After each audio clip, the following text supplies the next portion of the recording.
हरे कृष्ण कृष्ण कृष्ण हरे हरे, हरे राम राम राम हरे हरे।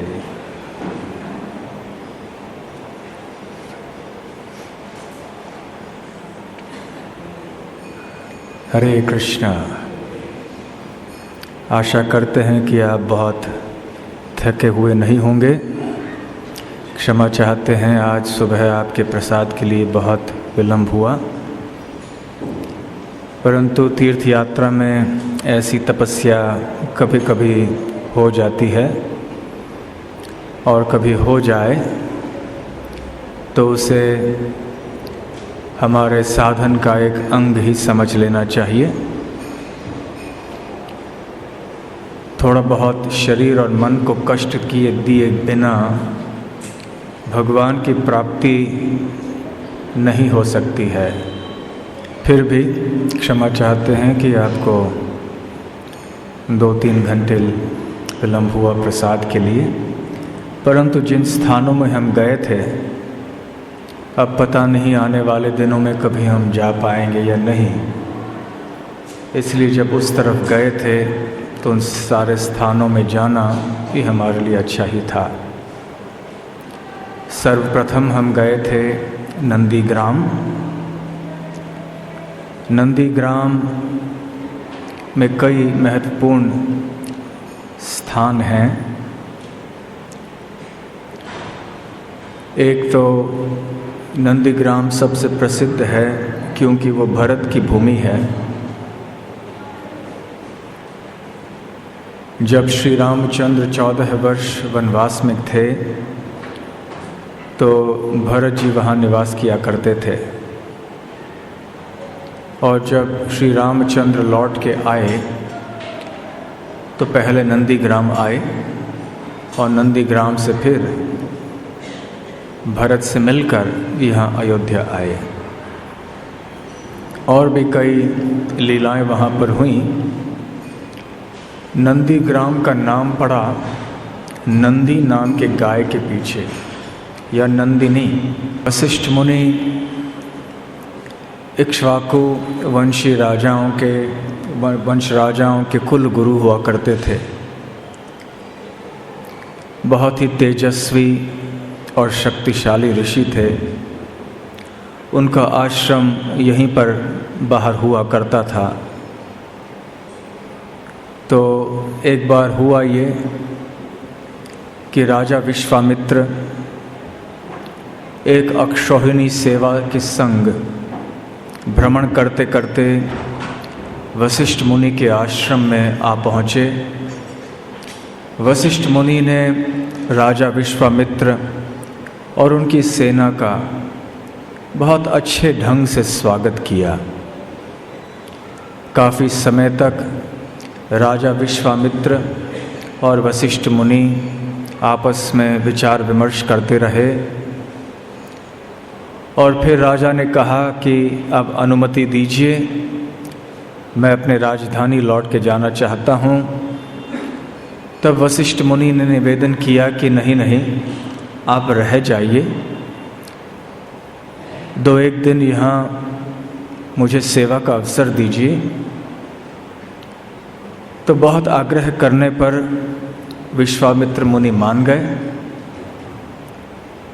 और वशिष्ठ मुनि ने अपने गाय नंदिनी या नंदी या शबला से कहा कि हमारे इतने सारे अतिथि हैं, तो इन अतिथियों की सेवा बहुत अच्छे ढंग से करना। तो शबला या नंदी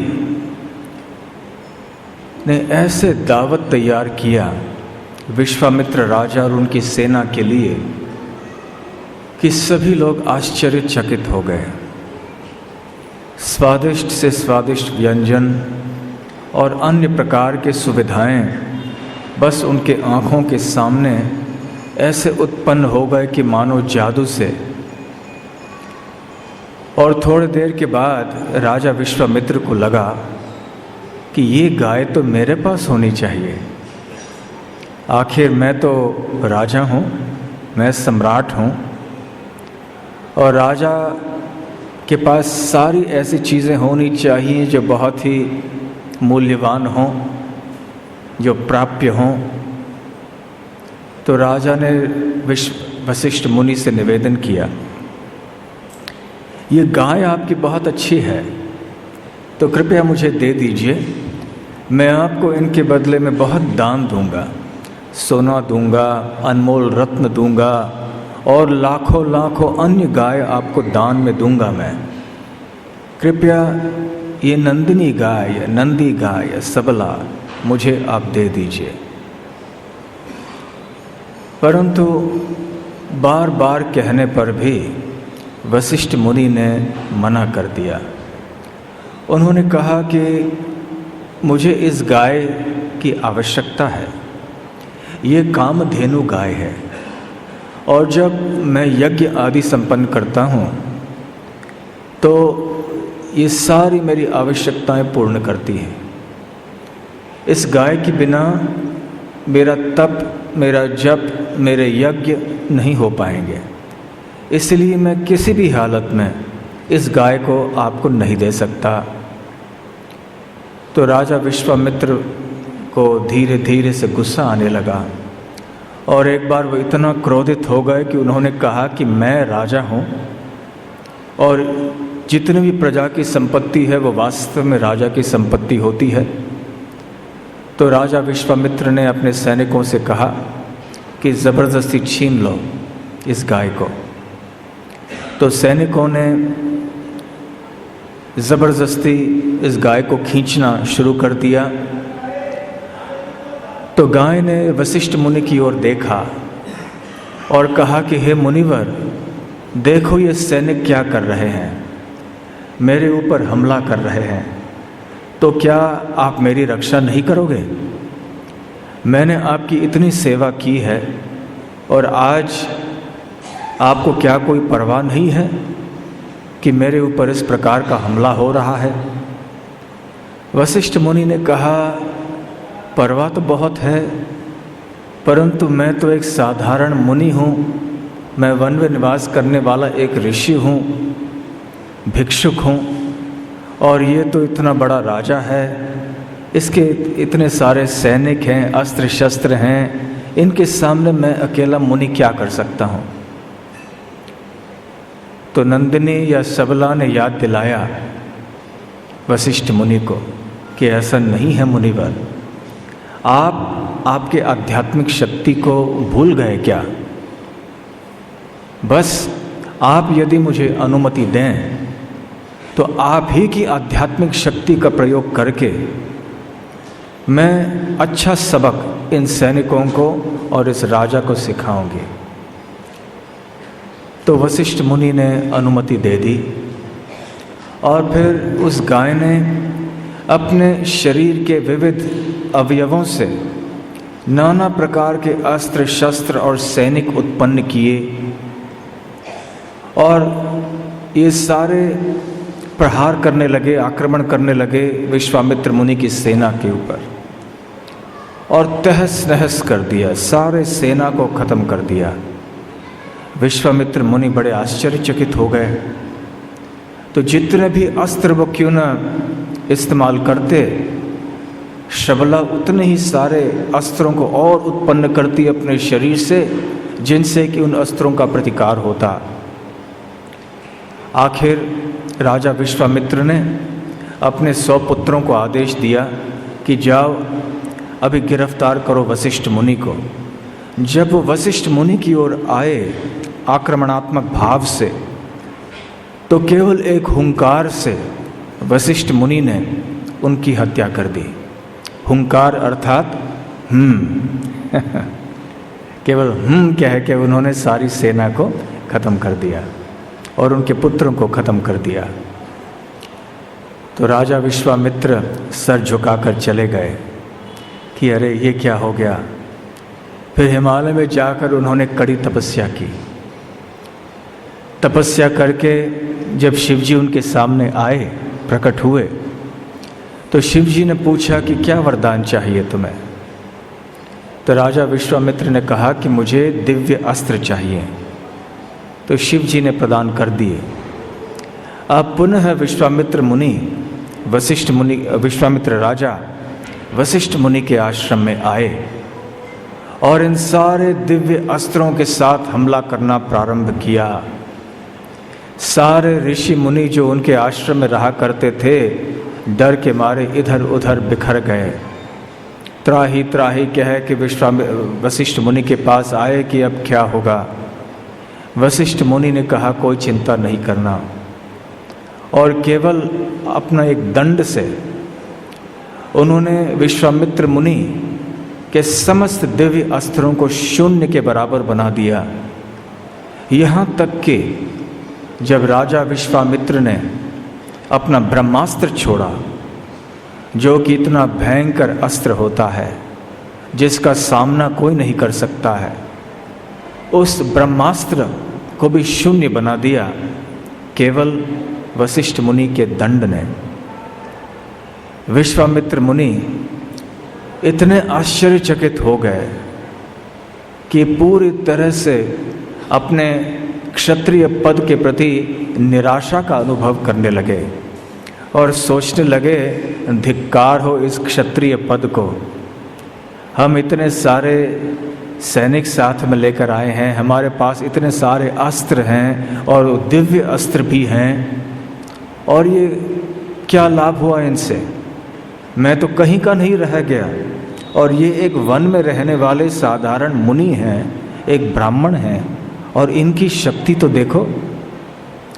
इसलिए क्षत्रिय का पद मुझे अब नहीं चाहिए, मुझे भी वशिष्ठ मुनि के तरह एक ब्रह्म ऋषि बनना है।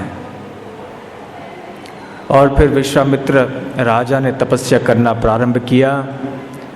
वाल्मीकि रामायण में वाल्मीकि जी बड़े विस्तार में वर्णन करते हैं कि राजा विश्वामित्र मुनि के प्रयास कैसे रहे, किस तरह की तपस्या उन्होंने की, और समय समय पर कौन सी बाधाएं उनके रास्ते में आईं, और धीरे धीरे से उनकी प्रगति होने लगी। उनको राज ऋषि का पद मिला, संतुष्ट नहीं हुए, आगे चल के और कई घटनाएं हुई जिनका वर्णन आज हम नहीं करेंगे क्योंकि ये विषय से हटकर है। आखिर उनको महर्षि पद मिला, उससे भी संतुष्ट नहीं थे। अंततः जब मामला बढ़ता गया तो वशिष्ठ मुनि के ही निवेदन पर और सहमति से राजा विश्वामित्र को ब्रह्मर्षि पद प्रदान किया गया, और तब दोनों विश्वामित्र राजा और अब ऋषि बने थे, विश्वामित्र अब मुनि बने थे, और वशिष्ठ मुनि दोनों के बीच में पुनः सौहार्द उत्पन्न हो गया, अर्थात एक मित्रता की भावना उत्पन्न हो गई। तो ये वो स्थान नंदीग्राम, जो कि नंदिनी या नंदी या शबला के पीछे रखा गया है। वहाँ पे मांडव्य मुनि की कथा तो संक्षेप में हमने सुनाई सुबह, आपको याद होगा कि उन्होंने बहुत तपस्या की थी। कोई गलती से राजा के सैनिकों ने उन्हें गिरफ्तार कर दिया, सूली पे चढ़ाने वाले थे उनको, परंतु ऐन वक्त पर राजा वहाँ पर पहुँचे। उन्होंने मुनि की रक्षा की, परंतु मुनि को गुस्सा आया कि जब मैं इतना निष्पाप हूँ, मासूम हूँ, मेरी बिल्कुल कोई गलती नहीं थी, फिर भी मेरे साथ ऐसा क्यों हुआ।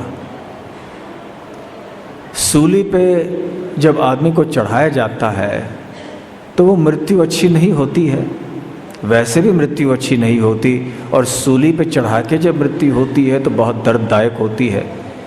भले सूली पे चढ़ाया नहीं गया उनको, लेकिन बस वो दशा आने ही वाली थी।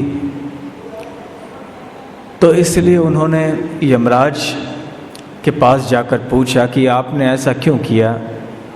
यमराज ने कहा कि आप जब छोटे बच्चे थे, आपने एक कीड़े को एक कांटे से प्रहार किया, इसलिए ये कर्म का फल आपको मिल गया। बड़े क्रोधित हो गए मांडव्य मुनि। उन्होंने श्राप दिया यमराज को कि आपकी अल्प बुद्धि है, छोटे से बच्चे ने किए हुए पाप को आप इतना गहरा या इतना कठोर फल दे रहे हैं। आप जाके शूद्र बनिए। फिर मांडव्य मुनि के श्राप के अनुसार यमराज जी का जन्म यहाँ भारतवर्ष में हुआ। वो धृतराष्ट्र पांडु के छोटे भाई विदुर के रूप में प्रकट हुए। बहुत बुद्धिमान थे वो, बहुत बड़े विद्वान भी थे और पांडवों को हमेशा सही सलाह दिया करते थे। वहाँ पर हमने भरत और उनकी पत्नी मांडवी की मूर्तियाँ भी देखी। आज थोड़ा बहुत हम भरत के चरित्र के बारे में चर्चा करते हैं, क्योंकि नंदीग्राम क्या है, केवल भरत और श्री राम का गुण गौरव है। जब विश्वामित्र मुनि, अब जब मुनि बने थे, ब्रह्म ऋषि बने थे, वो दशरथ महाराज के दरबार में आए थे। वो चाहते थे कि राम और लक्ष्मण उनके साथ आएं और उनके आश्रम में आकर ताड़का, मारीच, सुबाहु जैसे असुरों का वध करें। विश्वामित्र मुनि पूरी तरह से समर्थ थे, सक्षम थे, परंतु ये एक क्षत्रिय का काम होता है और अब विश्वामित्र मुनि ब्राह्मण बन चुके थे, तो ब्राह्मण होकर उन्हें क्षत्रिय का काम करना ठीक नहीं लगा। इसलिए वो श्री राम को बुलाना चाहते थे और गुह्य कारण इसके पीछे ये था कि ये भगवान की लीला की एक योजना थी। भगवान श्री रामचंद्र का गुण गौरव होना था। आगे चलकर विश्वामित्र मुनि उनको मिथिला ले जाने वाले थे, जहाँ उनका विवाह सीता देवी के साथ होना था। तो वहाँ पर शिव जी का धनुष तोड़कर श्री राम ने सीता देवी का हाथ विवाह में जीत लिया। और उस समय राजा जनक बहुत प्रसन्न हुए। राजा जनक की और एक कन्या थी जिसका नाम था उर्मिला। तो जनक महाराज ने प्रस्ताव रखा कि जब सीता देवी का विवाह श्री राम से हो रहा है, तो क्यों न मेरी दूसरी बेटी उर्मिला का विवाह लक्ष्मण से हो जाए।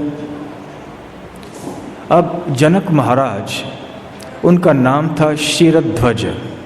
वास्तव में जनक ये एक पदवी है। उस वंश में उनके पहले जितने भी पूर्वज थे वो सब जनक थे, अलग अलग नाम उनके थे। तो सीता देवी के जो पिता थे उनका नाम था क्षीरध्वज जनक। तो उनके दो पुत्रियां थीं, सीता और उर्मिला। तो राम और लक्ष्मण से उनका विवाह होना था। अब क्षीरध्वज के छोटे भाई थे जिनका नाम था कुशध्वज। तो क्षीरध्वज जनक जी ने प्रस्ताव रखा कि अब जब विवाह हो ही रहा है महाराज दशरथ, और आपके भी और दो पुत्र हैं, मेरे भी छोटे भाई के दो कन्याएं हैं, क्यों ना उनका विवाह भी हो जाए। तो उन्होंने प्रस्ताव रखा कि भरत का विवाह हो जाए कुशध्वज की पुत्री मंडवी से, और शत्रुघ्न का विवाह हो जाए उनकी दूसरी पुत्री श्रुतकीर्ति से। इस तरह चारों भाइयों का विवाह चारों बहनों से हो गया और उसी स्थान में विवाह बड़े धूमधाम से मनाया गया और विवाहित अवस्था में फिर सभी लौटे। तो भरत जी की कथा वहाँ से प्रारंभ होती है। वैसे तो जब श्री राम का प्राकट्य हुआ कौशल्या माता के गर्भ से अयोध्या में, थोड़े ही समय बाद कैकेयी देवी के गर्भ से भरत प्रकट हुए और उसके 2 दिन बाद सुमित्रा देवी के गर्भ से लक्ष्मण और शत्रुघ्न इनका प्राकट्य हुआ। तो वैसे देखा जाए तो राम और लक्ष्मण के बीच में अधिक अंतर नहीं था, केवल 2 दिनों का अंतर था। फिर भी श्री लक्ष्मण श्री राम को अपने पिता तुल्य मानते थे, क्योंकि वो बड़े भाई थे। तो लक्ष्मण, शत्रुघ्न, भरत ये तीनों ही राम के छोटे भाई थे, उनके अनुज थे। राम और लक्ष्मण की जोड़ी बन गई अच्छी, हमेशा राम और लक्ष्मण साथ में रहा करते थे। जब भी राम दिखाई पड़ते थे अवश्य उनके साथ लक्ष्मण हुआ करते थे जब उनकी बाल लीलाएं होती थी, और जहाँ भी भरत रहते वहाँ शत्रुघ्न अवश्य रहते। तो ऐसे दो जोड़ियाँ बन गई। हालांकि चारों के बीच में बहुत प्रेम था, फिर भी इन चारों में से ये दो जोड़ियाँ इस प्रकार बन गईं। और आगे चल के फिर विवाह हुआ और ये लौट के चले आए। समय बीत गया और एक दिन ऐसा आया कि महाराज दशरथ ने निर्णय लिया कि मुझे आज श्री राम को युवराज का पद प्रदान करना है। अपने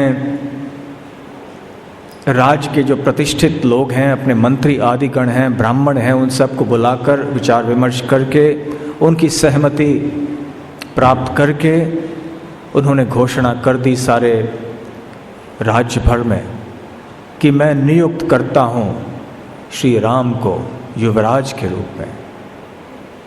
तो सारे राज्य में खुशियाँ मनाई गईं, क्योंकि सभी लोग श्री राम से बहुत प्रेम करते थे। बहुत ही लोकप्रिय राजकुमार थे श्री राम, और तैयारियां बड़े धूमधाम से और उत्साह से हो रही थीं। उधर कैकेयी देवी की एक दासी थी जिनका नाम था मंथरा। मंथरा ने कैकेयी को भड़काया, और ये कथा तो आप सब जानते ही हैं, बचपन से सुनते आए हैं। और कैकेयी देवी का दिल बदल गया, इसकी बुद्धि भ्रष्ट हो गई। देखिए संग का प्रभाव कैसा होता है। कैकेयी वास्तव में श्री राम से भरत से भी अधिक प्रेम करती थी, अपना ही पुत्र मानती थी श्री राम को, और राम भी कैकेयी को अपने माता ही मानते थे। वो भेद नहीं करते थे कि कौशल्या मेरी माँ है और कैकेयी और सुमित्रा देवी मेरी माँ नहीं है। तीनों के प्रति समभाव रखते थे। उसी प्रकार से जो कौशल्या, सुमित्रा और कैकेयी थीं, वो भी चारों बच्चों से बहुत प्रेम करते थे। हालांकि श्री राम के प्रति सभी का प्रेम थोड़ा अधिक विशेष था। तो इस तरह अचानक कम समय में कैकेयी का हृदय बदल जाना, ये कोई साधारण घटना नहीं थी। कोई न कोई भगवान का उद्देश्य था इसके पीछे, क्योंकि यदि ऐसा नहीं होता तो फिर रामायण शायद नहीं लिखा जाता। क्योंकि ऐसे यदि वनवास में न भेजे जाते श्री रामचंद्र, तो सीता का अपहरण न होता, रावण का वध न होता, और कितने सारे और लीलाएं नहीं होती। तो खैर, फिर एक दिन जब उसी दिन सुबह युवराज का अनुष्ठान घोषित किया गया था, और अभी अनुष्ठान होने ही जा रहा था कि कैकेयी अपने कमरे में रहीं, शोक घर में। इसका मतलब है कि राजमहल में एक कमरा अलग से होता था, शोक का कमरा। रानियां बहुत हुआ करती थी। जब कोई रानी किसी कारण से असंतुष्ट होती थी तो वो शोक कमरे में जाके रहती थी।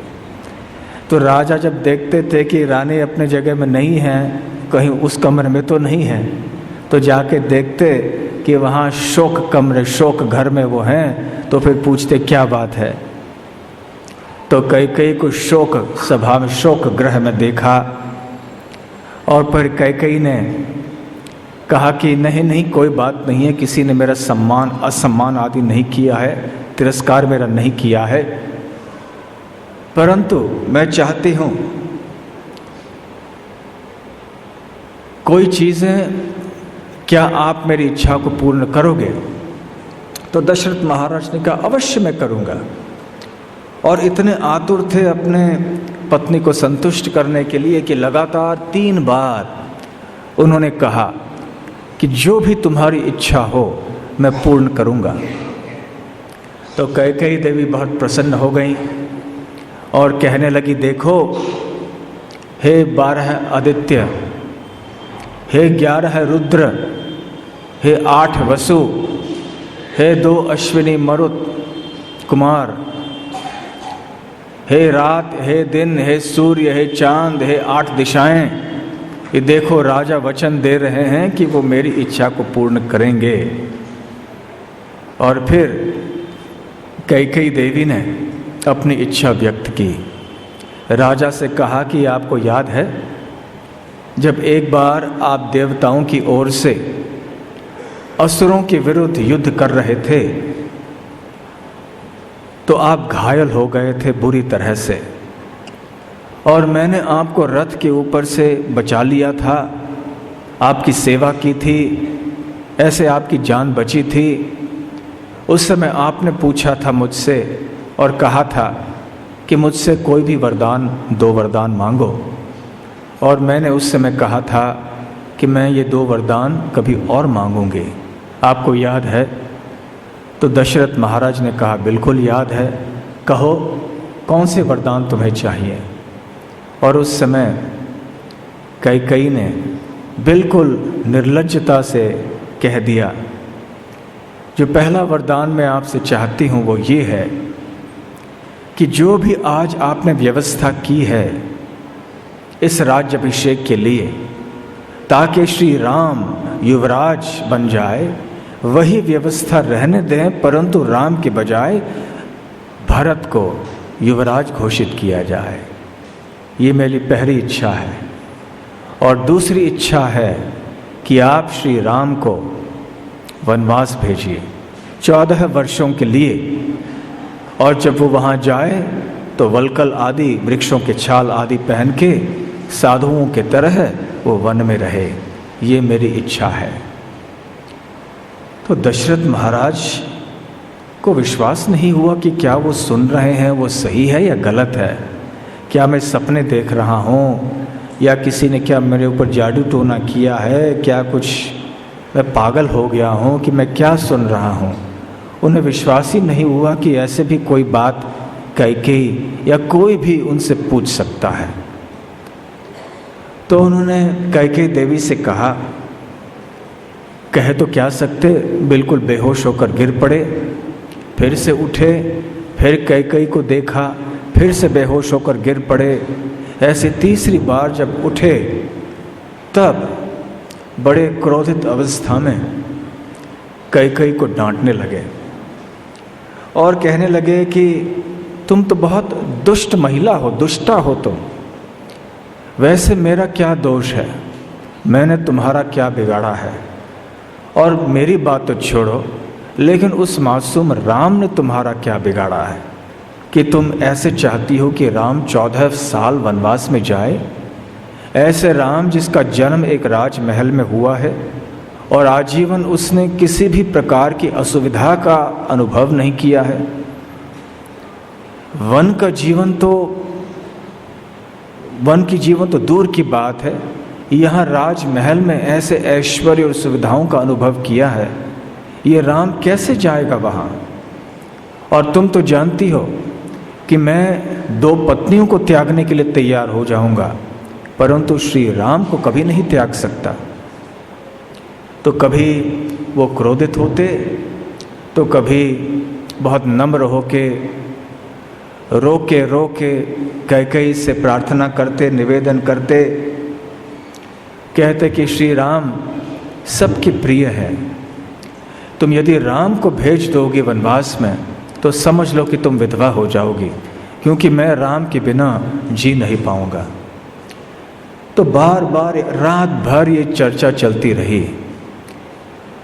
कभी गुस्सा होते, कभी रोते महाराज दशरथ, परंतु कैकेयी देवी का हृदय तनिक भी नहीं बदला।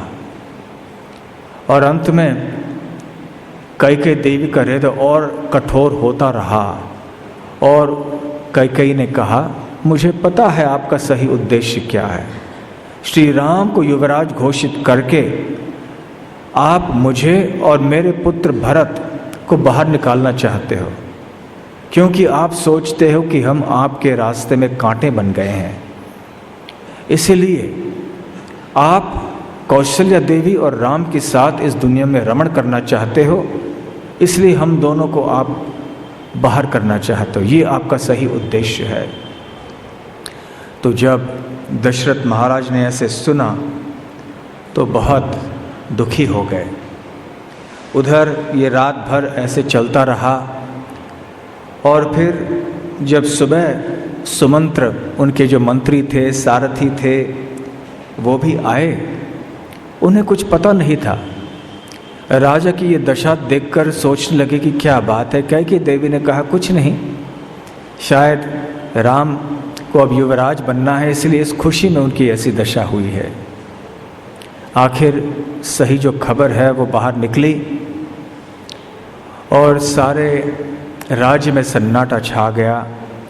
सारे लोग रो रहे थे। लोगों के हृदय में विश्वास नहीं हुआ कि ये हम क्या सुन रहे हैं, क्या ये सही है।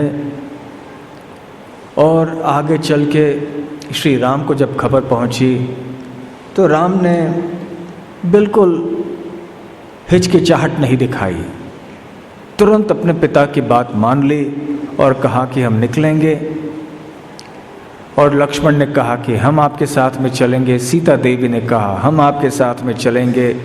सीता ने कहा जब मेरा जन्म हुआ था तो एक ज्योतिष ने भविष्यवाणी की थी कि मेरे जीवन में वनवास निर्धारित है, वनवास का समय है, तो जो होना है मन में वास तो होना ही है, तो मैं भी आपके साथ आऊँगी। तो खैर ये घटनाएं भी आपको अच्छी तरह से पता हैं। आखिर श्री राम, लक्ष्मण और सीता अयोध्या से निकल पड़े। अयोध्यावासी उनके पीछे पीछे गए। बहुत दर्ददायक कथा है ये। फिर धीरे धीरे से लौट के चले आए। जब गंगा के तट पे पहुँचे तो बीच रात में ही श्री राम सुमंत्र को उठाकर दूसरी दिशा में रथ को लेकर चले गए ताकि जो अयोध्या के निवासी उनके पीछे पीछे आए थे वो गुमराह हो जाएं। और सुबह को जब अयोध्या के निवासी जागे जंगल में, उन्होंने सोचा कि राम एक तरफ गए हैं जो कि गलत दिशा थी। और फिर उनको समझ में आया कि वास्तव में राम उनको छोड़कर वास्तव में चले गए हैं। तो फिर बहुत निराश होकर वो वापस आए, कैकेयी को धिक्कारते रहे। उधर ऋषियों के बीच में चर्चा होने लगी कि अब क्या होना है। राजा दशरथ को भी बहुत समझाने का प्रयास किया कि आप जो कर रहे हैं ये धर्म नहीं है। परंतु दशरथ महाराज क्या करते, वो अपने वचन से बद्ध थे। अनेकों ने कैकेयी को भी समझाने का प्रयास किया। और उस समय सुमंत्र जो दशरथ महाराज के मंत्री थे वो कैकेयी देवी के पास आए और कैकेयी की भर्त्सना बहुत कटु वचनों में करने लगे कि हे दुष्टा, ऐसे करके आपको क्या लाभ मिलने वाला है? क्या तुम सोचती हो कि राम की अनुपस्थिति में भरत राज्य स्वीकार करेगा? ये तो संभव नहीं है। इस तरह से धर्म के सिद्धांतों का उल्लंघन करके तुम्हें क्या लाभ मिलेगा?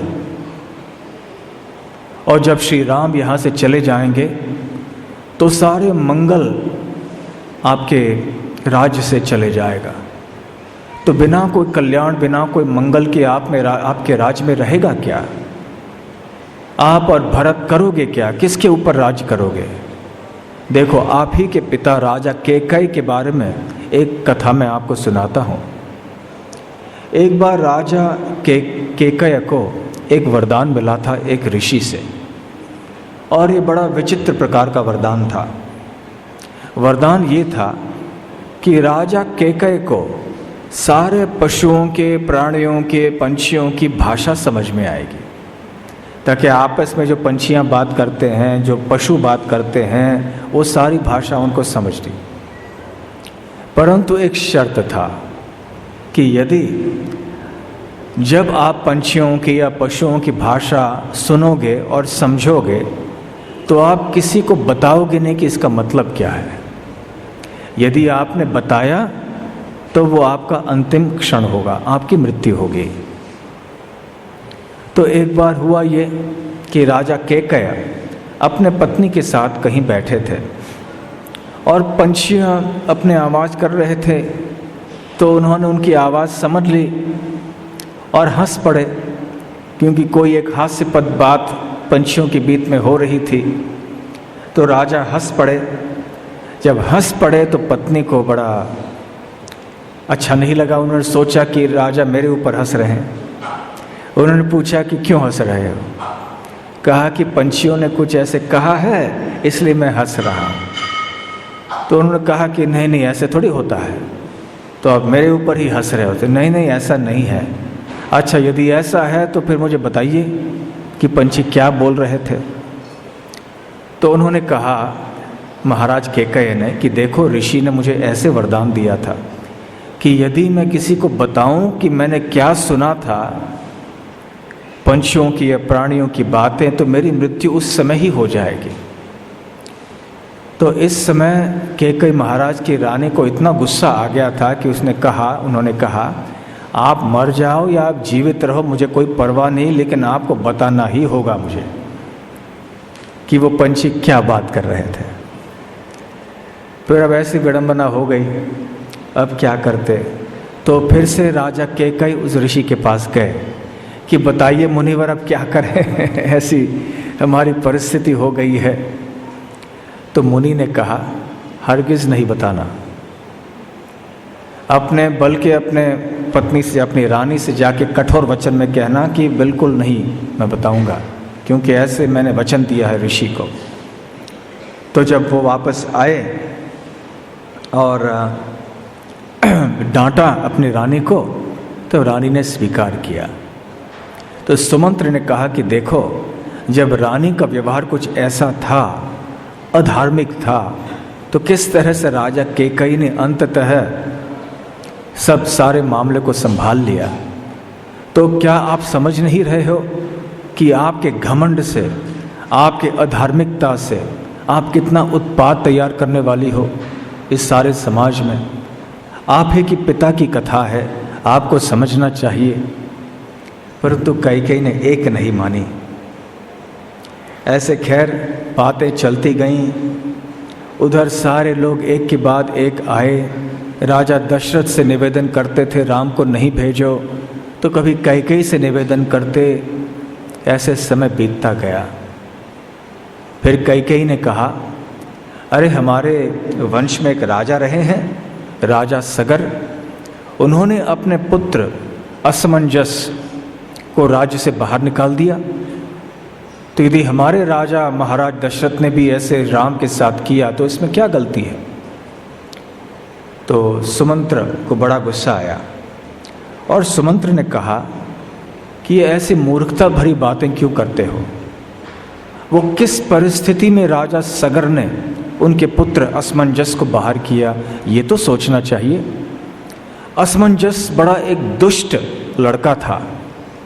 छोटे बच्चों को लेकर वो नदी में फेंक देता और इस तरह से उनको मार डालता। प्रजा को बहुत हैरान करता। एक ऐसा राजकुमार जो प्रजा की हत्या करे, प्रजा को हैरान करे, उनकी रक्षा करने के बजाय, तो ऐसे राजकुमार को बहिष्कृत किया ही तो जाना चाहिए। तो असमंजस की तुलना आप राम से कैसे कर रही हो? राम ने ऐसे क्या गलती की है? परंतु कैकेयी के मन में जब वो एक बात बैठ गई थी, वो बिल्कुल नहीं निकल रही थी। तो आखिर राम ने कहा, नहीं, मुझे तो निकलना ही चाहिए। एक बार मेरे पिता ने शब्द दिया है मेरी माता कैकेयी को, तो मैं मेरे पिता के धर्म का रक्षण करूंगा। यदि मैं नहीं गया तो मैं भी मेरे धर्म का पालन नहीं करूंगा और मेरे पिता भी उनके धर्म का पालन नहीं करेंगे। तो राम, सीता देवी और लक्ष्मण वनवास में चल पड़े। और उधर दशरथ महाराज उस दुख को सहन नहीं कर पाए। कौशल्या देवी ने आके कई कटु वचन कहे राजा दशरथ से। राजा दशरथ कुछ कह नहीं पाए, फूट फूट कर रो रहे थे। तब कौशल्या देवी का हृदय भी थोड़ा पिघल गया और सोचे कि वो भी क्या करते। ऐसे उनको सांत्वना दी। फिर दशरथ महाराज ने कौशल्या देवी को वो इतिहास बताया कि जब उन्होंने श्रवण कुमार की हत्या की थी गलती से और उनको शाप मिला था कि उनका पुत्र उनसे अलग होगा। तो खैर दशरथ महाराज इस विरह को सहन नहीं कर पाए, शीघ्र ही उनकी मृत्यु हो गई। जब मृत्यु हो गई तो सारे राज्य में एक ऐसे अंधकार सा छा गया। सारे लोग शोक में डूबे रहे और शीघ्र ही मंत्रीगण इकट्ठे हुए सोचने के लिए कि अब क्या किया जाए। किसी भी राज्य में राजा तो होना चाहिए, राजा के बिना तो चोर डकैत इत्यादि सब सामने आएंगे, प्रजा को कष्ट देंगे। इसलिए राजा जल्दी से जल्दी नियुक्त किए जाने चाहिए। तो वशिष्ठ मुनि ने कहा, वैसे भी दशरथ महाराज ने अपने मृत्यु के पहले घोषणा की थी, कैकेयी के वरदान को पूर्ण किया था कि भरत ही युवराज हैं और होंगे, इसलिए अब भरत को ही राजा बनना चाहिए। तो उन्होंने आदेश दिया कि अब कोई दूत भेजे जाएं और भरत को बुलाया जाए। शत्रुघ्न के साथ भरत गए थे, अपने दादाजी के घर में, कैकेयी के पिता राजा केकय के घर में गए थे, उनके प्रांत में, उनके राज्य में गए थे। तो काफ़ी दूर था। तो तेज़ घोड़ों पर बैठ के कोई दूत गए और महाराज भरत और भरत जी के सामने आ पहुँचे। उसके पहले भरत शत्रुघ्न और अन्यों से कह रहे थे कि मुझे कुछ लग रहा है कि कुछ अशुभ होने वाला है।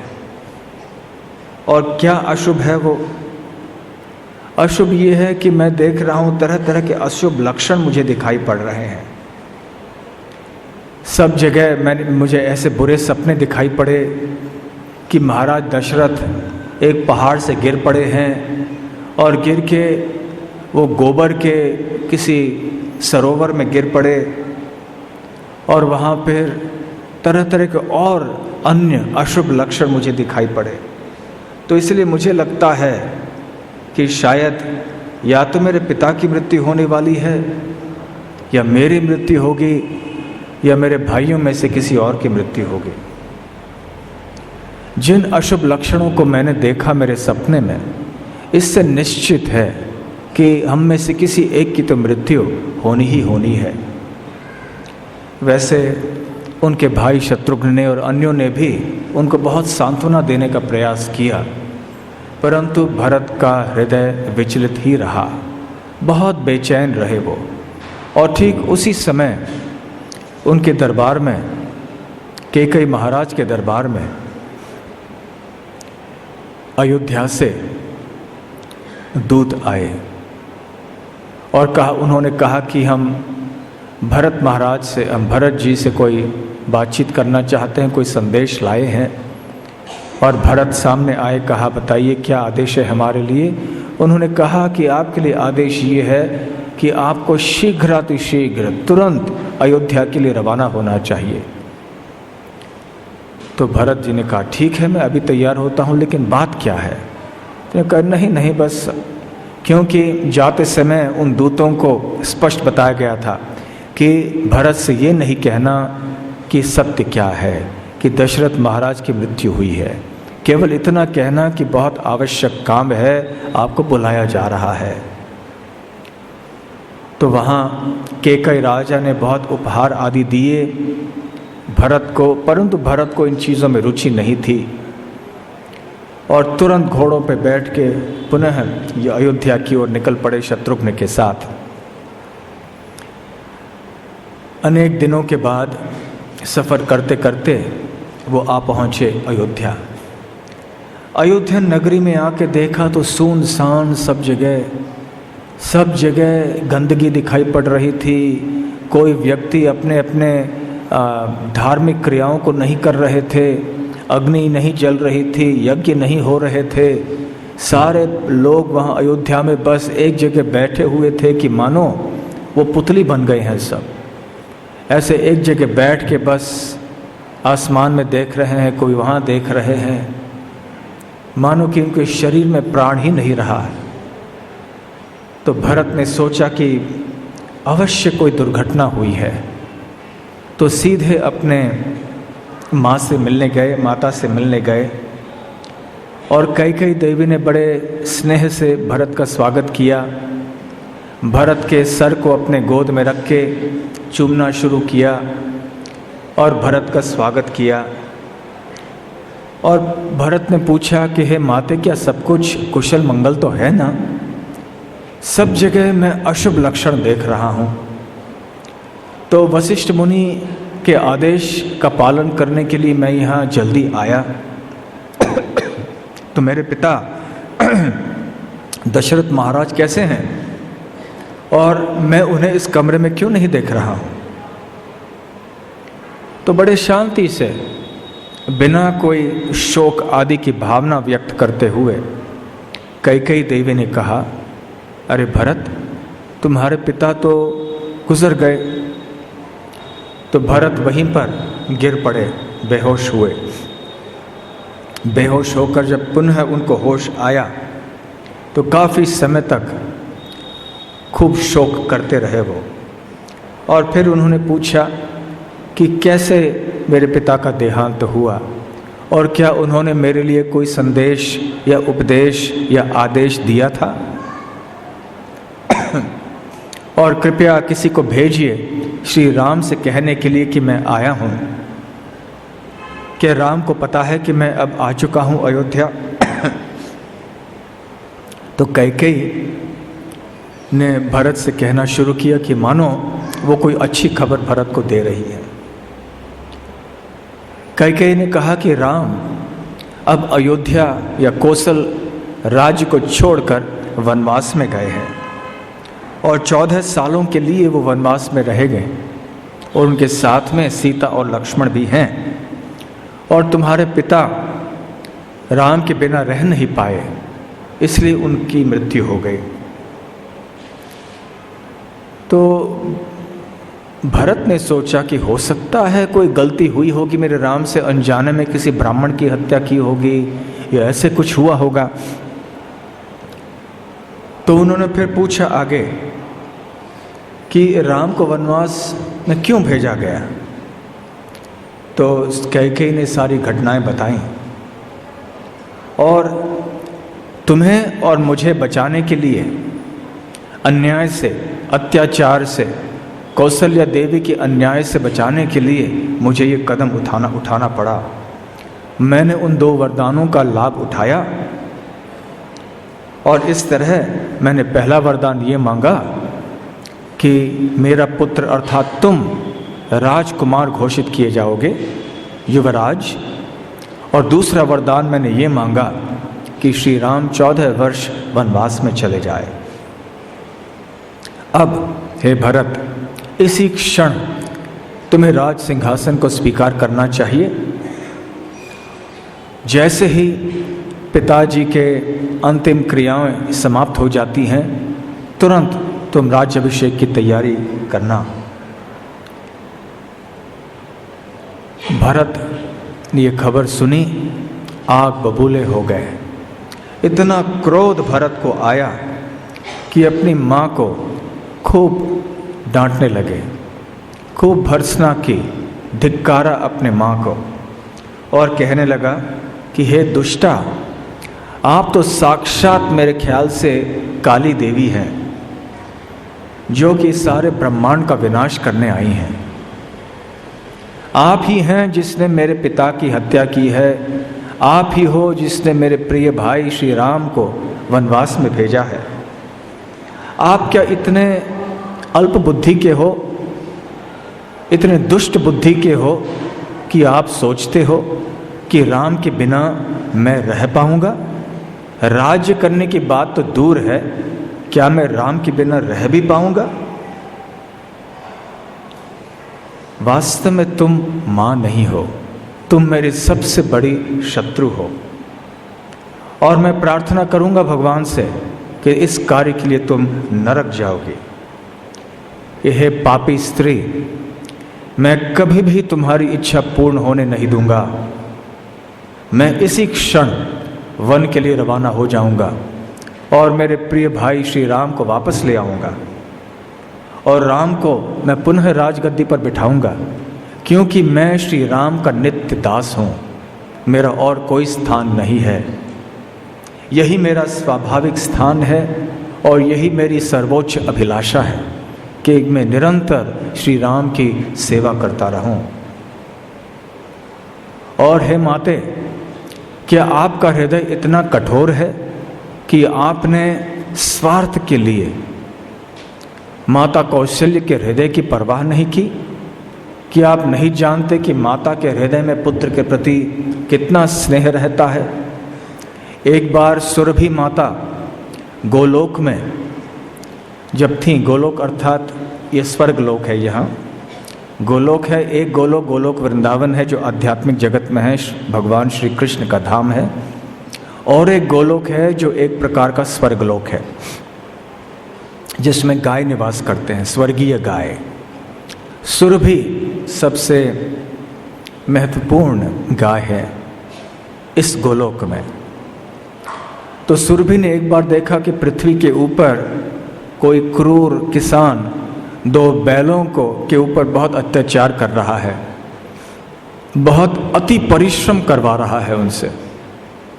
तो सुरभि माता के आंखों से 2 आंसू गिरे और 2 आंसू गिर गए, ऊपर से गिरे तो इंद्रदेव के सर पे आके गिरे।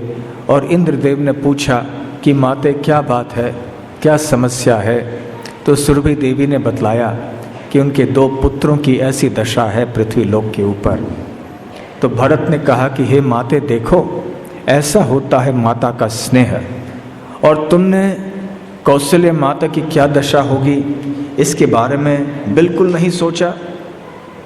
हे दुष्टा, केवल इतना नहीं, मैं राम को तो निश्चित लेकर ही आऊँगा वन से, और उल्टा मैं 14 साल वन में रहूँगा। हमारे पिताजी के वचन को सही रखने के लिए, उनके मूल्य रखने के लिए मैं वनवास जाऊँगा और राम को यहाँ वापस ले आऊँगा। और इस तरह भरत शोक के मारे नीचे गिर पड़े बेहोश होकर। और उस समय मंत्रियों को जब पता चला कि भरत आ गए हैं तो वो सब भरत के पास आए।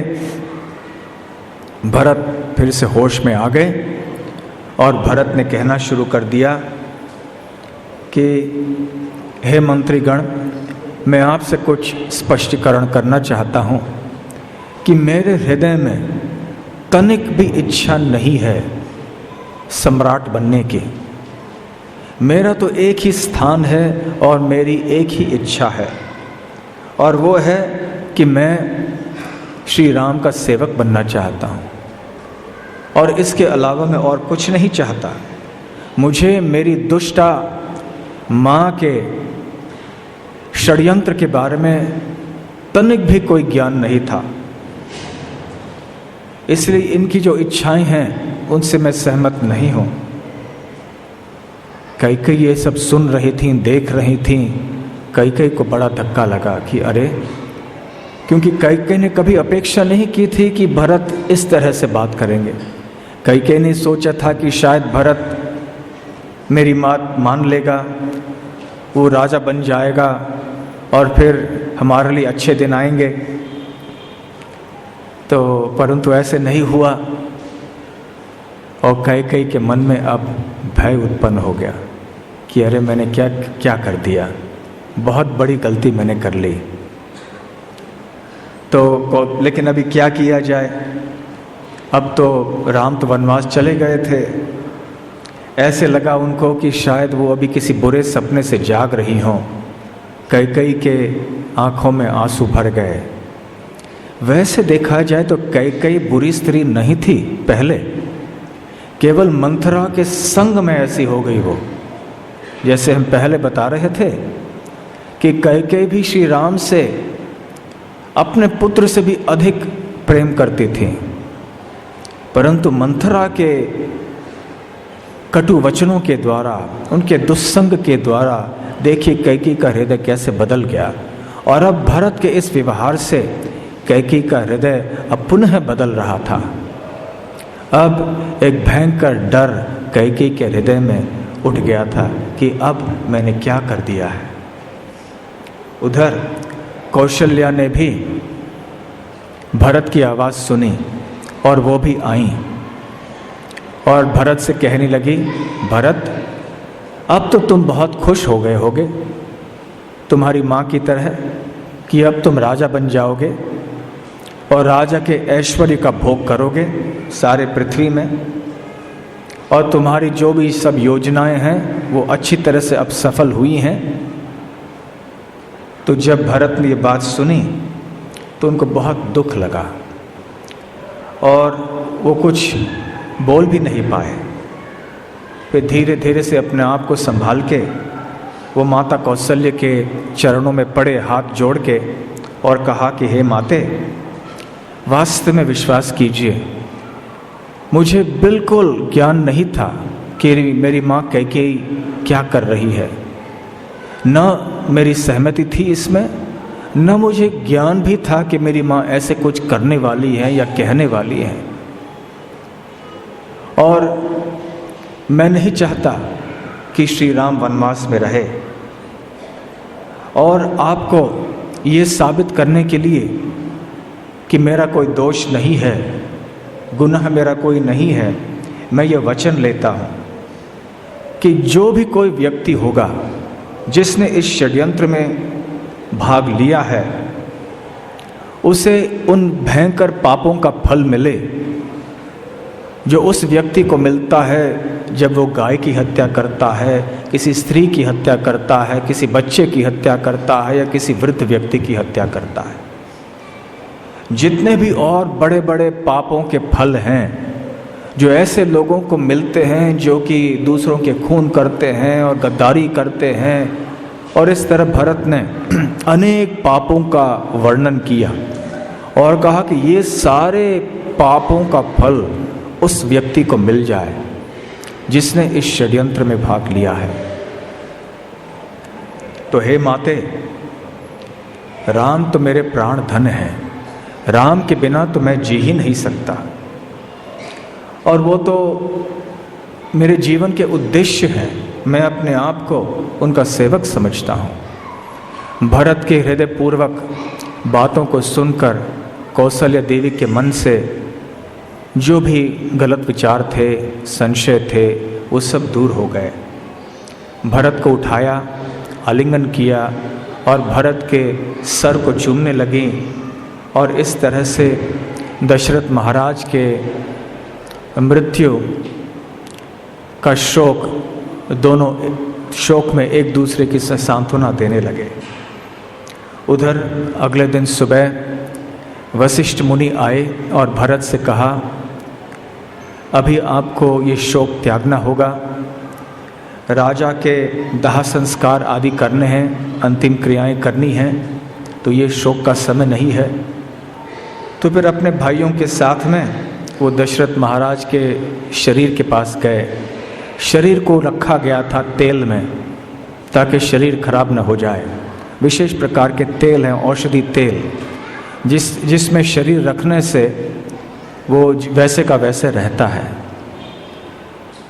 तो जब भरत जी वहाँ पर आए, अपने पिता का शरीर देखा, फिर से शोक के मारे वहाँ गिर के बेहोश हो पड़े।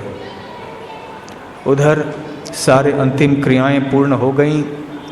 सरयू नदी के तट पे जाके पिंड तर्पण आदि सब कार्य किए गए, और फिर 10 दिन सूतक का समय था। उसके बाद 12वें दिन भरत ने ब्राह्मणों को गाय आदि दान दिए। 13वें दिन भरत और शत्रुघ्न ने अस्थियों का विसर्जन किया सरयू नदी में, और फिर से शोकग्रस्त होकर फूट फूट के रोने पड़े। वशिष्ठ महाराज ने सांत्वना दी, भरत को दिव्य उपदेश दिए और कहा कि अब अस्थि विसर्जन करने के बाद अब शोक नहीं करना, अपने कर्तव्य का पालन करना। अब राज्य में कोई राजा नहीं है, इसलिए अभी आपको राजगद्दी स्वीकार करनी पड़ेगी। तो उस समय मंथरा वहाँ पर आई। जैसे ही मंथरा को देखा तो शत्रुघ्न इतने क्रोधित हुए कि अपने आप को संभाल नहीं पाए। मंथरा को वैसे एक द्वारपाल हाथ से पकड़कर खींच के ले आया अंदर भरत जी के पास, और कहने लगे, यही है वो दुष्टा जिसने आपकी माता की बुद्धि को भ्रष्ट कर दिया था। यही है वो स्त्री जिसकी वजह से आपके पिता की मृत्यु हुई और श्री राम वनवास में चले गए। अब जो दंड आपको ठीक लगे आप इसे दीजिए। और ऐसे छोड़ के वो द्वारपाल चले गए। उधर शत्रुघ्न ने देखा मंथरा को और आक्रमण किया, प्रहार किया, मंथरा को पकड़ा और पकड़ के बस इस तरह से प्रहार करने वाले थे। मंथरा के आभूषण बिखर गए, इधर उधर गिर गए, बाल बिखर गए। मंथरा डर के मारे चीख रही थी। शत्रुघ्न ने बड़े सख्ती से पकड़ लिया मंथरा को। उधर मंथरा की चीखें सुनकर कई भरत के पास आई, हे पुत्र ऐसे नहीं करना, शत्रुघ्न को संभालो।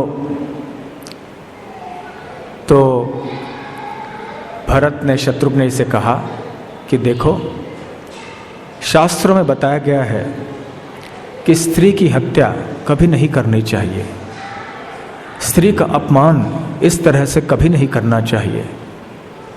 स्त्री का स्थान हमारे जीवन में, हमारे समाज में बहुत सम्माननीय है। तो यदि हम ऐसे करेंगे तो न केवल हम धर्म के सिद्धांतों के विरुद्ध जाएंगे, परंतु श्री राम के क्रोध के या असंतुष्टि के पात्र भी बन जाएंगे। इसलिए ऐसे नहीं करना। तो भरत की वाणी को सुनकर शत्रुघ्न थोड़े शांत हो गए, मंथरा को छोड़ दिया। और वाल्मीकि जी बहुत सुंदर बात कहते हैं। वो कहते हैं कि मंथरा ने धार्मिक सिद्धांतों को त्याग दिया था और इसलिए ऐसी दुष्ट बन गई थी, परंतु उन्हीं धार्मिक सिद्धांतों ने आज मंथरा का जीवन बचाया, क्योंकि भरत ने धर्म का आश्रय लिया था। तो जिस धर्म को मंथरा ने त्यागा था, उसी धर्म को भरत ने स्वीकार करके मंथरा की जान बचाई थी। तो किसी न किसी तरह से धर्म का रक्षण करना, पालन करके ये बहुत आवश्यक होता है। तो इस तरह भरत ने समझाया कि कैसे उनके हृदय में करुणा थी और धर्म के प्रति एक आस्था थी, कितने वो धर्मपरायण थे। तो खैर, जब सूत, मागध आदि वंदीगण आए, जिनका काम होता है वाद्यों के साथ, संगीत के साथ राजा का गुणगान करना, तो भरत महाराज को अच्छा नहीं लगा। उन्होंने कहा, ये सब बार बार नहीं कहना कि मैं अयोध्या का राजा हूँ। मैं अयोध्या का राजा नहीं हूँ, मैं तो केवल राम का सेवक हूँ। मुझे ऐसे अयोध्या का राजा कह के आप मेरे हृदय को बहुत दुख पहुँचा रहे हो। तो खैर, जब और राजगद्दी स्वीकार करने की बात आई, सारे ऋषि मुनि सब आए और उनसे कहने लगे मंत्रीगण कि आपको ऐसे स्वीकार करना चाहिए राजपद। तब भरत ने स्वीकार नहीं किया। वशिष्ठ मुनि से उन्होंने कहा कि हे मुनिवर, आपको पता है कि हमारे वंश में एक परंपरा हमेशा रही है कि परिवार में जो भी सबसे बड़े पुत्र हैं, ज्येष्ठ पुत्र हैं, वही राजा बनते हैं पिता के बाद। तो इस परंपरा को मैं क्यों तोड़ूं? सपने में भी मैं ऐसे सोच नहीं सकता कि श्री राम के स्थान को कभी मैं ले लूं। मैं तो श्री राम को अपना स्वामी समझता हूँ और मैं अपने आप को श्री राम का नित्य सेवक समझता हूँ। मैं अब जाऊँगा वन में और श्री राम को ले आऊँगा लक्ष्मण के साथ, और यदि मैं सफल नहीं रहा तो मैं वहीं लक्ष्मण और राम के साथ रहूँगा। इसलिए हे मुनिवर, आप एक सेना तैयार कीजिए और ऐसे सड़कें तैयार कीजिए जिसके ऊपर ये सेना मेरे साथ चल सके। हम वन में जाएंगे और वन में जाके मैं श्री राम को ढूंढ निकालूंगा और वहाँ राम के चरणों में प्रार्थना करूंगा और किसी न किसी तरह से ये न के न प्रकारेण उनको वापस अयोध्या ले आने का प्रयास करूंगा। अयोध्या के राज गद्दी पर बैठने का अधिकार श्री राम का है और केवल श्री राम का है। इन बातों को सुनकर सारे मंत्रियों के हृदय में, ऋषि मुनियों के हृदय में, नागरिकों के हृदय में बड़ा आनंद उत्पन्न हुआ और शीघ्र ही वशिष्ठ मुनि ने आदेश सब जगह दे दी कि सड़कें बनाई जाएं, राजमार्ग बनाए जाएं। तो जल्दी जल्दी जंगल में सारे वन पेड़ काटे गए, रास्ते बनाए गए, सारी तैयारियां हो गईं, बांध आदि बांधे गए, छोटे छोटे नदियों के ऊपर भी पुल बांधे गए, बनाए गए, सारे तैयारियां हो गईं। और फिर दशरथ महाराज, अब क्षमा कीजिए, भरत महाराज अब निकले अपनी सेना को साथ में लेकर। जब ये सड़कों की तैयारी सब लोग कर रहे थे तो एक अद्भुत प्रकार का आनंद सभी लोग पा रहे थे। क्यों? क्योंकि अब सभी भगवान श्री राम के सेवा में लगे हुए थे। इसका मतलब है कि जब हम भगवान की सेवा में हृदय से लगते हैं तो अपने आप ही एक दिव्य आनंद का अनुभव होता है। आनंद के लिए अलग से प्रयास करने की आवश्यकता नहीं पड़ती है। केवल भगवान की सेवा करने से अपने आप आनंद होने लगता है। तो खैर आगे फिर 60,000 रथ बाहर निकले और ऐसे 1 लाख और घोड़े पे सवार हुए सैनिक थे। 9,000 आभूषित हाथी थे।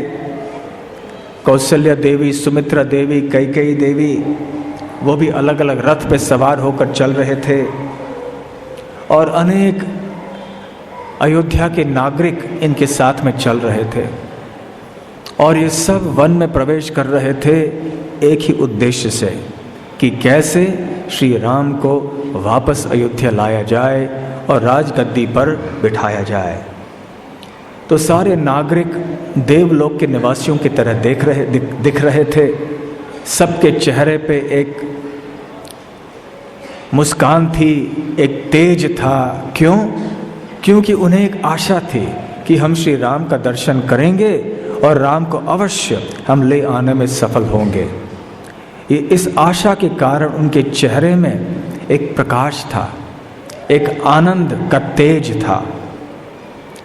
और जैसे जैसे इतनी बड़ी सेना के साथ भरत गंगा की ओर निकल पड़े तो वहाँ निषाद राज गुह ने देखा दूर से और सोचा कि अरे ये क्या हो रहा है।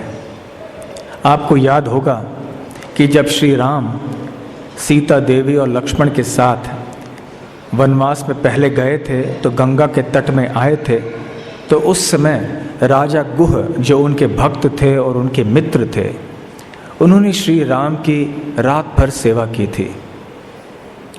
जब सीता और श्री राम रात को विश्राम कर रहे थे, लक्ष्मण और गुह दोनों जागृत रह के सीता देवी और श्री राम की रक्षा कर रहे थे और रात भर राम कथा उनकी चल रही थी।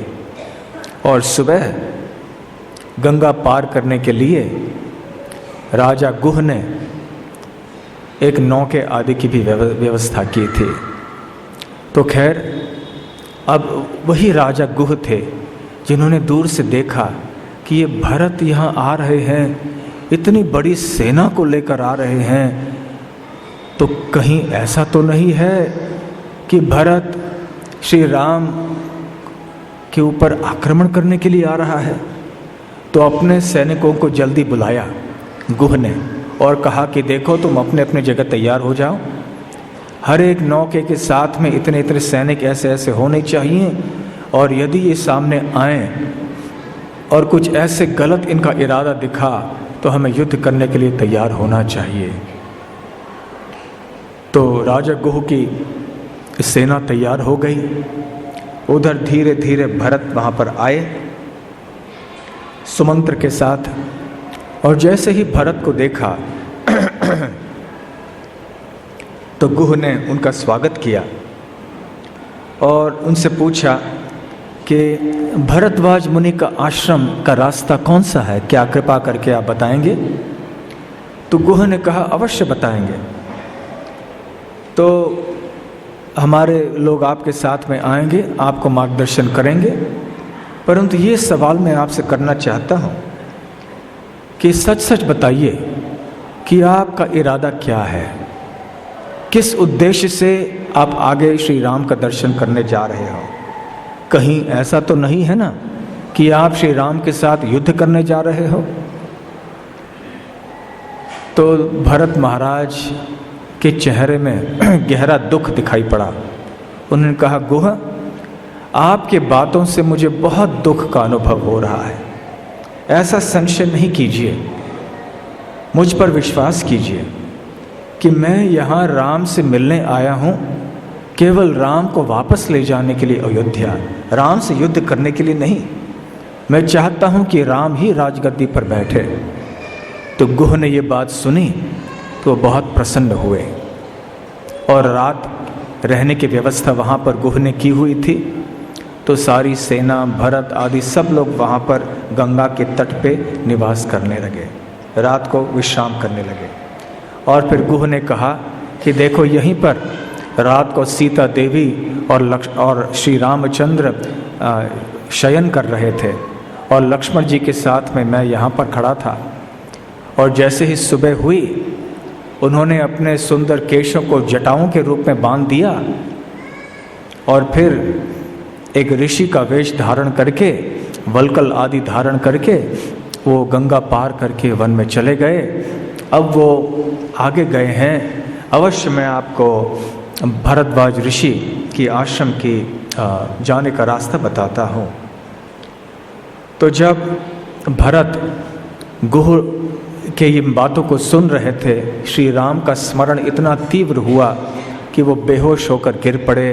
पूरे 1 घंटे बेहोश रहे वो, फिर से उठे, और जिस समय कौशल्या देवी आईं तो भरत महाराज को चिंता थी कि कहीं कौशल्या देवी ये न सोचे कि वो बेहोश इसलिए हो गए थे कि उन्होंने राम के बारे में कोई बुरी खबर सुनी हो। तो कौशल्या देवी को सांत्वना दिया उन्होंने, और कहा कि अब हम निकलते हैं। तो आगे चलते चलते अगले दिन सुबह अपने बालों को भी जटाओं में रख दिया भरत ने, और फिर सबको साथ में लेकर वो निकल पड़े और पहुँचे भारद्वाज मुनि के आश्रम में।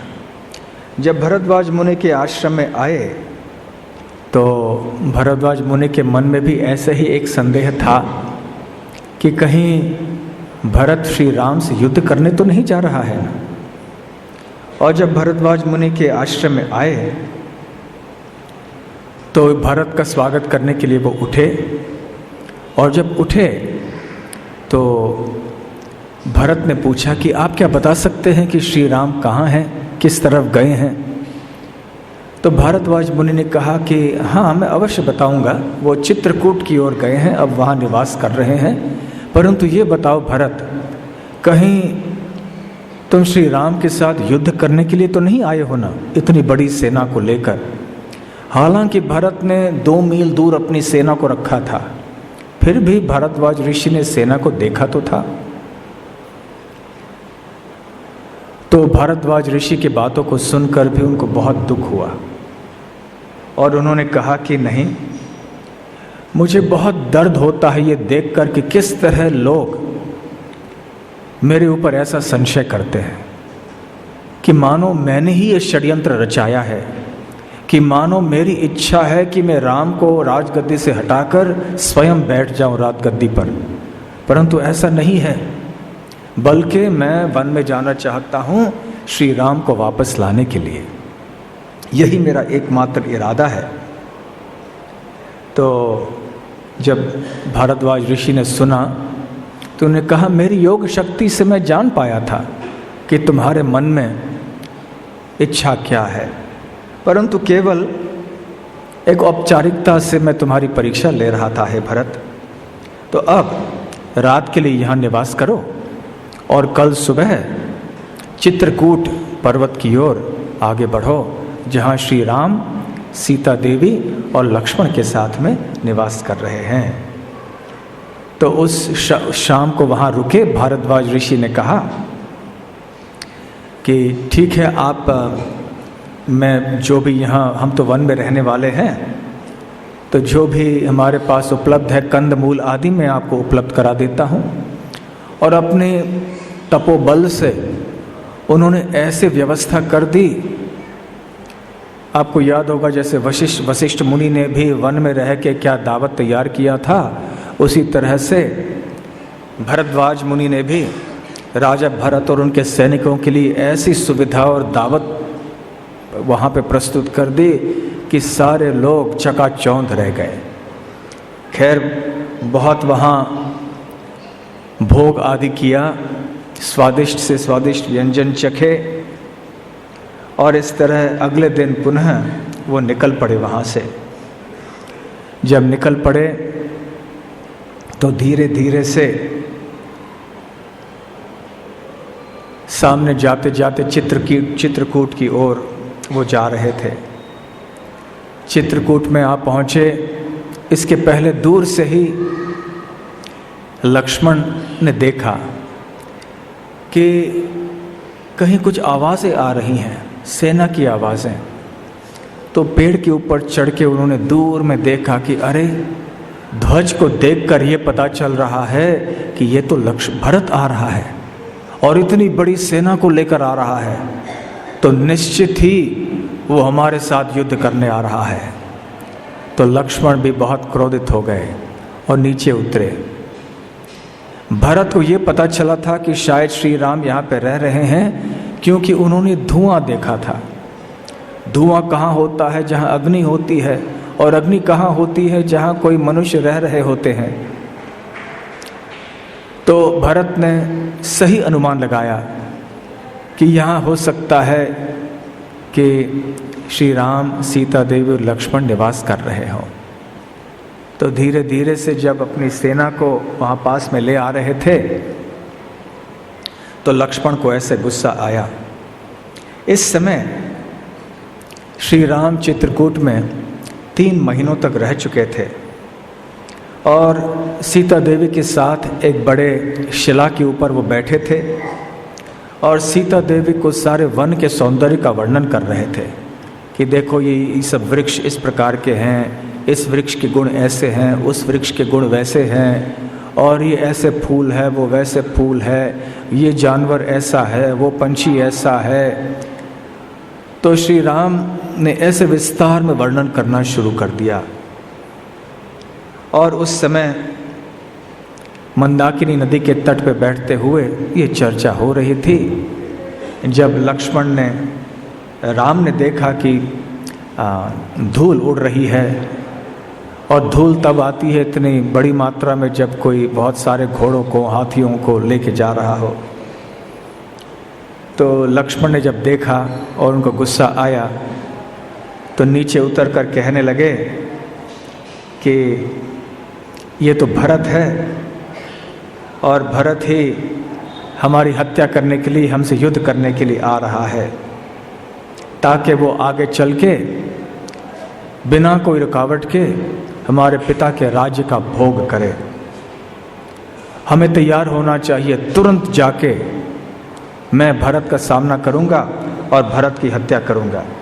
हमें भरत की हत्या करने में बिल्कुल हिचकिचाना नहीं चाहिए। ऐसे क्रोधित होकर लक्ष्मण नीचे उतर के कहने लगे, उसके बाद में बड़े आनंद से मैं कैकेयी की हत्या भी करूंगा। तो लक्ष्मण को इतना क्रोधित होकर देखकर श्री राम ने कहा, देखो भरत बड़ी आतुरता से मुझे मिलने के लिए यहाँ पर आ रहा है, तो फिर ये धनुष और तीर इनकी क्या आवश्यकता है। मेरा मत तो ये है कि भरत यहाँ इसीलिए आ रहा है कि वो मुझे वापस बुलाना चाहता है और मुझसे ये निवेदन करना चाहता है कि मैं राज्य को पुनः स्वीकार करूं। ये भरत का इरादा है, ऐसे श्री राम ने कहा। और तुम भरत की हत्या करना चाहते हो हे लक्ष्मण, ताकि आगे तुम जाकर राजगद्दी में बैठ सको। अभी मजाक हो रहा है, क्योंकि लक्ष्मण को बिना वजह गुस्सा आ गया ना। भरत जैसे भाई के ऊपर लक्ष्मण ने संशय किया तो राम को अच्छा नहीं लगा, क्योंकि भरत का चरित्र वो अच्छी तरह से जानते थे।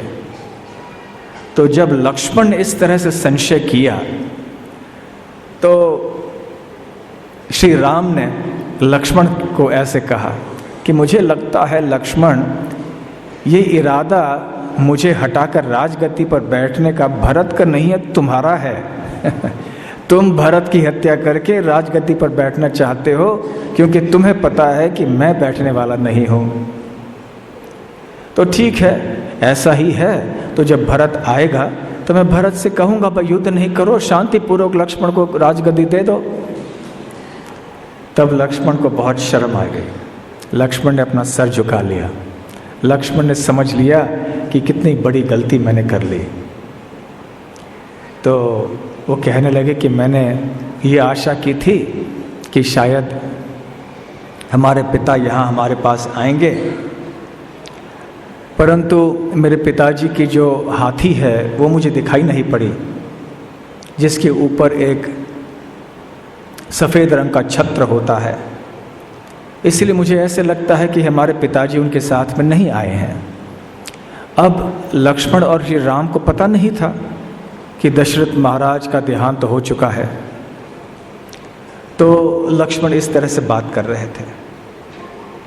और फिर भरत, गुह, शत्रुघ्न और उनके साथ में वशिष्ठ आए, और फिर कैकेयी, कौशल्या, सुमित्रा देवी, वो सब साथ में आए। सेना 2 मील दूर पर खड़ी थी।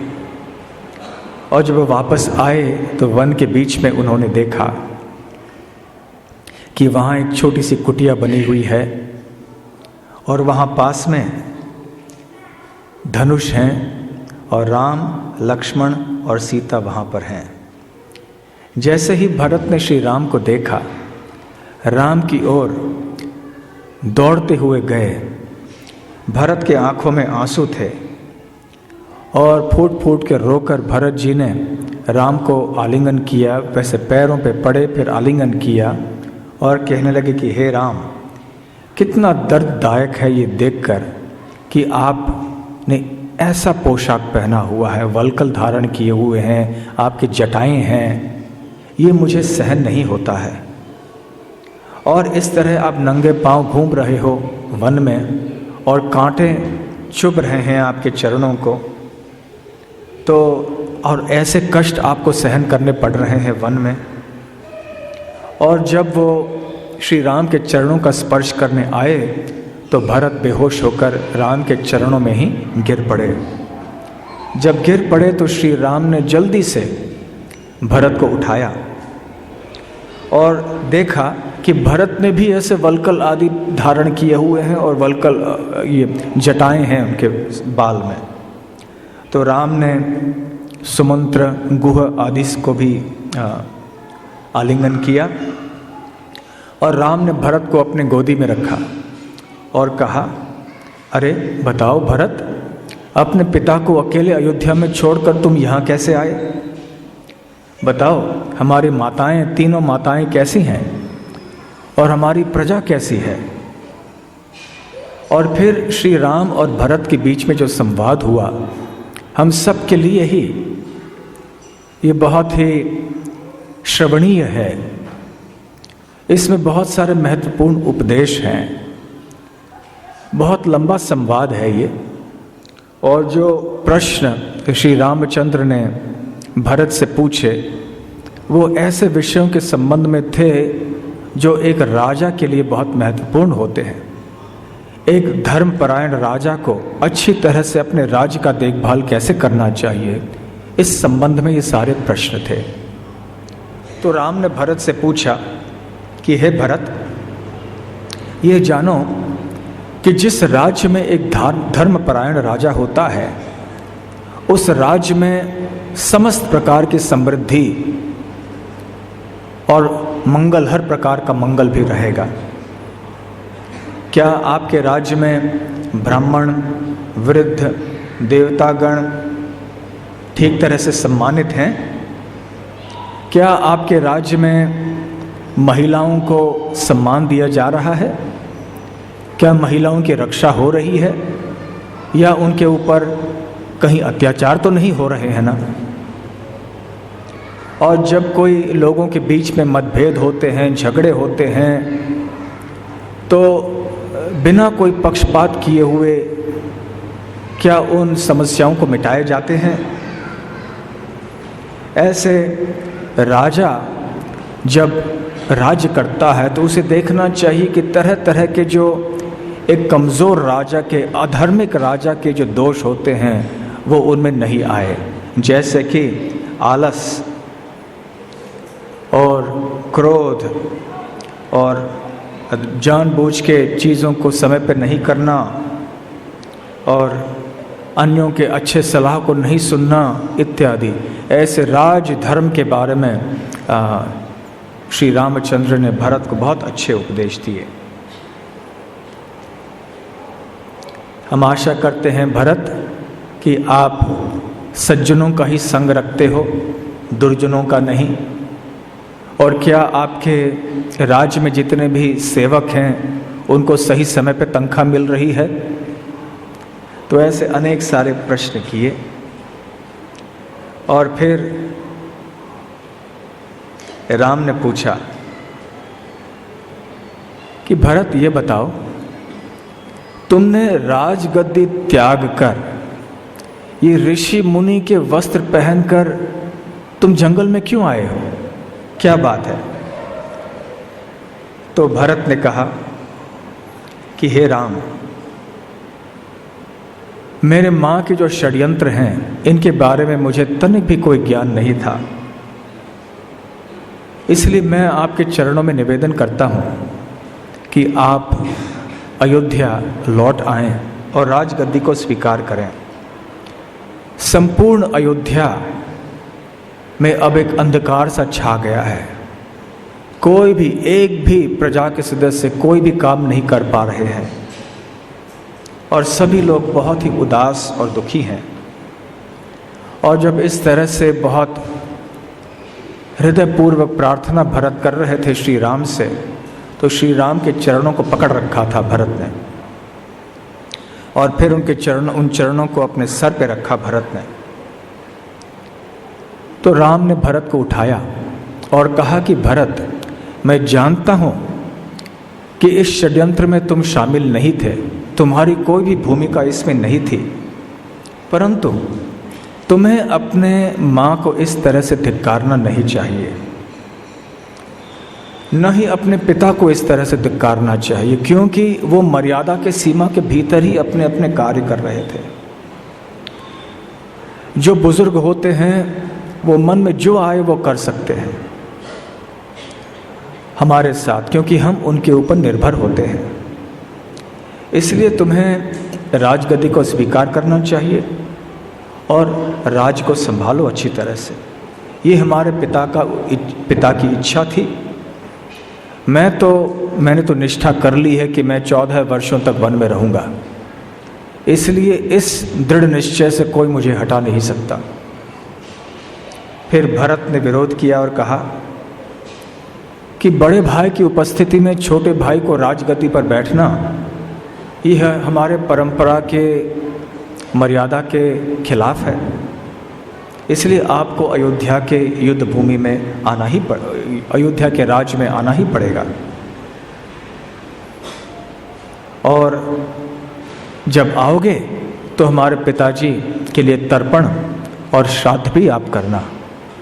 तो उस समय पहली बार श्री राम ने सुना कि दशरथ महाराज अब इस पृथ्वी पर नहीं रहे।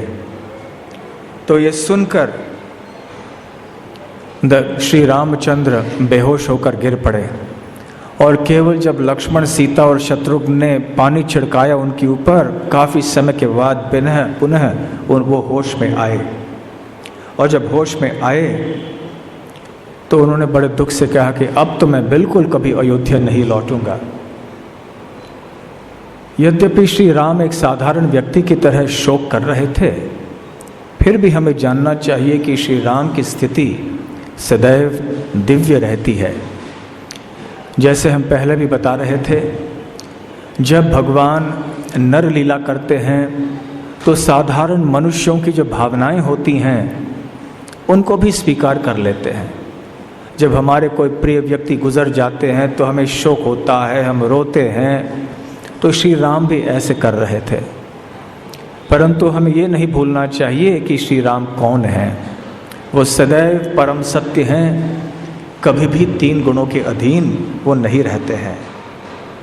तो श्री कृष्ण ने भी ऐसी भावनाओं को व्यक्त किए थे जब उनको पता चला, या जब शाल्व ने माया कोई विधि का प्रयोग करके ये खबर पहुंचाई कि वसुदेव और देवकी की हत्या हो गई, तो श्री कृष्ण ने बड़ा शोक किया उस समय। बाद में उनको पता चला कि ये तो केवल एक झूठी बात थी जो शाल्व ने बतलाई थी। खैर, बात यह है कि श्री राम अब नर लीला कर रहे थे। वो मर्यादा पुरुषोत्तम हैं। जैसे एक साधारण व्यक्ति का बर्ताव होना चाहिए जो धर्मपरायण है, वैसे ही श्री रामचंद्र ने किया। फिर अपने भाइयों के साथ मंदाकिनी नदी के तट पर गए, चित्रकूट में श्री राम, और उन्होंने तर्पण अर्थात जो जल अर्पण करना होता है हमारे पूर्वजों को, तो वो सब अर्पण किया और फिर अपने कुटिया में चित्रकूट पर्वत पर आ गए और अपने तीनों भाइयों को हाथ पकड़ के उनके कर कमल पकड़ लिए और तीनों ने फिर अपने पिता के लिए शोक व्यक्त किया। तीनों भाई रोने लग गए। उधर उनके रोने की आवाज़ सारे जंगल में गूंजती रही और सारे सैनिक तब तक श्री राम के कुटिया तक पहुंच गए थे। और उन्होंने जब देखा श्री राम को तो उनके आंखों में भी आंसू आए। राम ने हर एक को जैसा उचित है अपने अपने पद के अनुसार उनको स्वागत किया। उधर वशिष्ठ मुनि ने दशरथ महाराज की 3 विधवाओं को सामने रखते हुए उनको भी श्री राम के सामने वो ले आए। तो श्री राम ने उनको देखा। कौशल्या देवी बहुत दुखी हो गई श्री राम की इस दशा को देखकर कि कैसा वेश है, कैसा पोशाक उन्होंने पहना हुआ है। और फिर श्री राम के ऊपर तीनों माताओं ने बड़ी कृपा की। सीता, राम और लक्ष्मण ने अपने माताओं के चरण छुए और चरणों में बैठ गए। और उस समय भरत ने राम से कहा कि कौशल का राज्य हे राम आपका है, मैं आपको ये लौटाना चाहता हूँ। ये मेरा कभी था नहीं, ना है और न भविष्य में होगा। ये राज केवल आपका है, इसलिए इसी को मैं लौटाने आया हूँ। कृपया इसे आप स्वीकार करना। इस तरह से चर्चा चलती गई राम और भरत में। जितनी दृढ़ता भरत में थी कि राम को राजगद्दी स्वीकार करनी चाहिए, उससे अधिक दृढ़ता श्री राम के अंदर थी अयोध्या नहीं लौटने की।